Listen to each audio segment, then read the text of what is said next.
Cults of Zahak is launching on Kickstarter on Tuesday, November 12th. Click the link in the description to get notified for the launch.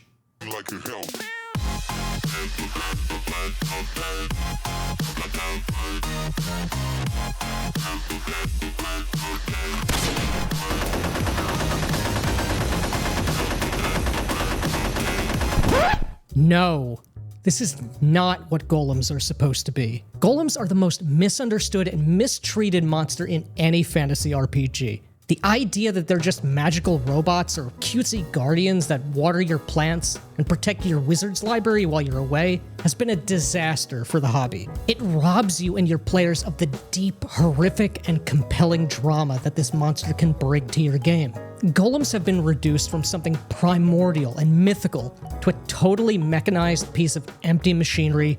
It fades into the drab background of the game, and it presents nothing more to you or your players than a giant bag of hit points to whittle down. Even the creation of these monsters is completely boring. Look at how it's done in D&D 5e. You first need to purchase a manual of golems from your local, very rare item dealer at the low stipulated price of 50,000 gold pieces. Next, you need to spend some time constructing the body of your golem, but don't worry, literally any old rocks or mud will do. Finally, if you have 2 5th level spell slots, you read the manual over the vessel, and then watch as the demons at WotC burn the book in eldritch flames. And that's it, you've got your robot. But what's actually making it move? God knows you didn't do anything, but that's okay, it's all been conveniently explained for you. You see, the ritual summons a nondescript, apparently non-sentient elemental spirit to inhabit your new real doll. And if you're worried this sounds a little bit like maybe you've engaged in the spiritual slave trade, you can put that right out of your mind. Because the monster manual clearly states, this tiny spark of life has no memory, personality, or history. It simply has the impetus to move and obey. This process binds the spirit to the artificial body and subjects it to the will of the golem's creator. Glad we cleared that one up, Guild-Free. Nice try, lawful good paladin. I did nothing wrong, and the book says so. It doesn't matter that I dug up Grandma's body and stitched her together with a couple of dead dogs and then forced an elemental spirit inside her to make her dance. It wants to be in this putrefied meat prison forever. Doesn't this sound so stupid? This is the most thinly veiled excuse for the existence of these monsters. It gives no flavor, no adventure hooks, and no consequences for doing something that is incredibly evil if you think about it for even 5 seconds. And that's what we're going to do. Golems have been left in the creative gutter for far too long. So here's how we run golems at Black Lodge Games. These aren't magical robots. They're demonic idols.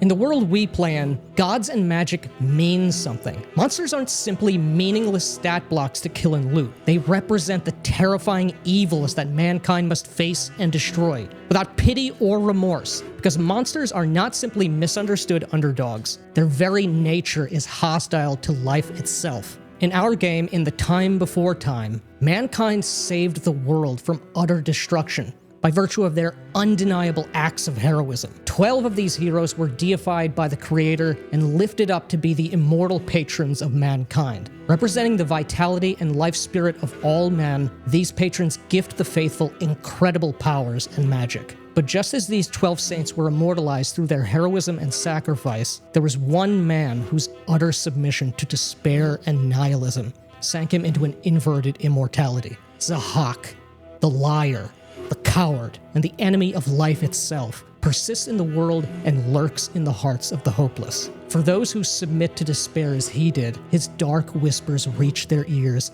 and manifest his evil into the world. Cults rise in his name and spread like a cancer. But like a single ember landing in a dry field, his evil can quickly become a conflagration, and the culmination of his worship is the construction of these dark idols. Nobody makes a golem because they need a robot butler. They do it because they hate themselves, and they hate reality and want to see it utterly perverted. The idols of Zahak are not servants. They're vessels for his indescribable evil. They're mockeries of the true spiritual order, despoiling the world and even mutating their creators with dark gifts.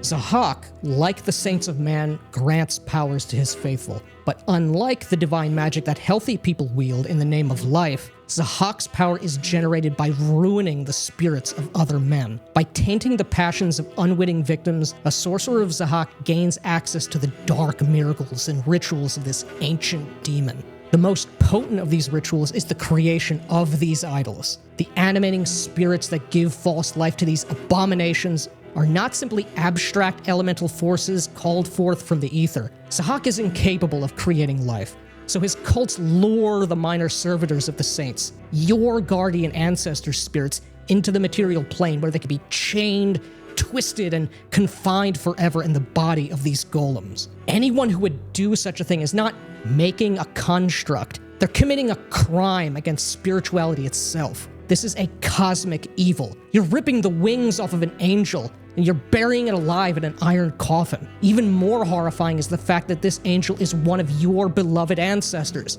some hero of an ancient time whose acts were so undeniably good that they were granted apotheosis and tasked with watching over your bloodline for the rest of time. All of this is done so that the cult could bring their golden calf to life. The people who do this know exactly what they're doing. They despise you and everything you stand for, and wish only for you and everyone else to suffer as they suffer. Faced with such unmitigated and unapologetic evil, the only moral choice for a true hero in this world is to crush these cults and wipe them off the face of the earth. Anything but utterly vanquishing them would be to participate in their crimes. When you encounter a golem, you aren't running into a statue guarding treasure. You're walking in on a crime scene.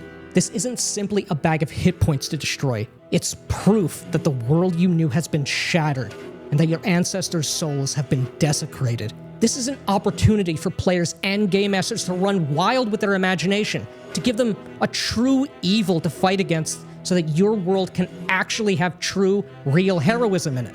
A golem isn't just a monster. It's a massive set of plot hooks and premises for your game. The monster itself implies a series of other crimes, calamities, and antagonists surrounding it. It reveals that there's conspiracy in your midst, and it adds a level of horror to the game that simply isn't there if you're fighting someone's stupid butler. And you should take this idea and run with it. But we aren't satisfied to stop there, which is why we're writing our new book, Cults of Zahak, which will go live on Kickstarter in November. We're leaning into this concept and taking it as far as it will go. Cults of Zahak is built from mythras and classic fantasy imperative, and it'll work with most D100 games. In it, you'll find 4 fully fleshed out cults of various cultural backgrounds, a new system of diabolical black magic, an entire chapter dedicated to the creation of the idols of Zahak, a rogues gallery of NPC idols and their creators to drop in your world, and a full city sandbox adventure, Shadows over Avalok. This book is going to be filled with glorious new art that will depict golems in a way you've never seen them before. Your players deserve a better class of villain to fight in your games. So check out the link below and get signed up to be notified for the launch of this new book.